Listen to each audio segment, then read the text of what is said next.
Hi guys, it's Steve at GolfTech Systems. We are in the Abingdon Demo Centre. Video today looking at upholstered panels and tiles and options to go around your room, on your walls, on your ceiling, in front of your impact screen.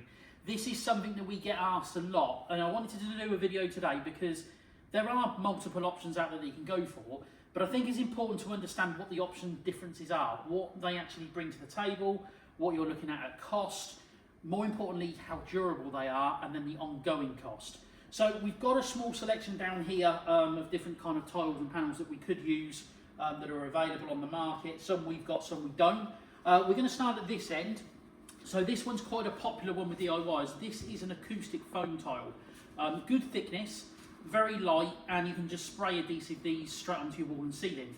Give a really nice finish, depending on which one you go for. The beveled edge is quite a nice finish around the bay. Now, its pro, I suppose, at the end of the day, is its cost. These things are super cheap to buy. You can put them up and they look good and they do a reasonable job. The thing it won't do, its negatives, is it's still possible to get to the wall. If this goes directly straight onto your wall, it's still possible that a ball will get to the wall and damage the wall behind the plasterboard, etc. And they will split on impact. That is its downside. I suppose the way to look at it is if you've kind of got a reasonable size bay like this, 4.5 metres, if you're hitting into ceiling, you're only going to be hitting, you know, a reasonable couple of panels, and dare I say the dreaded shank again, it's going to be a couple on the side. The rest of the panels around the bay are going to stay okay. You're not going to need to replace them, but just bear in mind that as soon as they take an impact, it's an instant split. So you're going to be replacing some of these, or you're going to have to put up with the fact that you can see the splits. And obviously, if you hit where another split is, it could obviously damage your wall. So that's option number one, and as I say, the cheap option. Moving across, we've now got another foam tile that's come out, and this one's more like a high density foam. It feels a bit like a memory foam, and it's a nice black. It gives a better finish, I think, than the grey one in terms of what you see in the room from an aesthetic point of view. They're not quite as thick. We've got our other panel on the back here just to do our testing. Not quite as thick as those ones. The pro of this, I guess, is when they split, because these will split on impact as well, the split may be not quite as noticeable because of the colour. So that has a slight advantage maybe over the grey, that you can't quite see the split as much. The downside to this tile is when you hit with a golf ball onto this, because it's black, the black will come off onto the golf ball.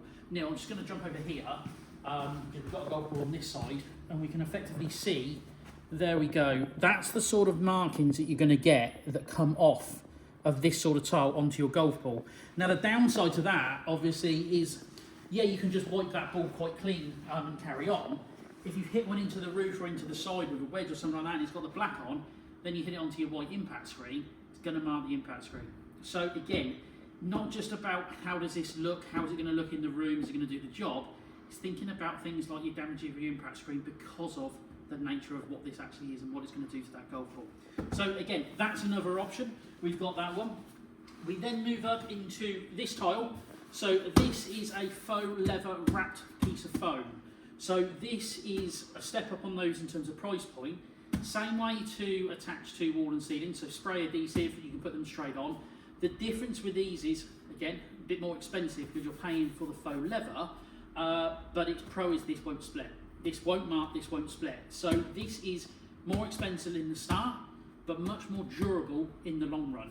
And that's why we prefer these sorts of things at GolfTech, because you've got that more cost up front, granted, but there's no replacement cost. Its longevity is much, much better than something like that that will split on impact.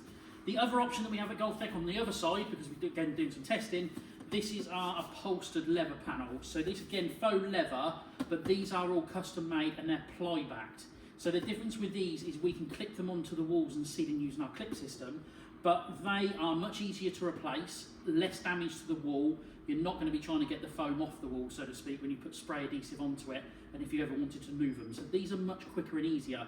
But the difference with these are more expensive, but these are made to order to fit your room. So we can custom size them, get them to fit. It all looks absolutely perfect and easier to install. There you go, guys. That is a quick run through of different types of panel, different types of tile that you could use in your bay. But I think it's important to understand the pure differences, the ongoing cost and longevity of them. If you need more information, visit www.golftechsystems.com.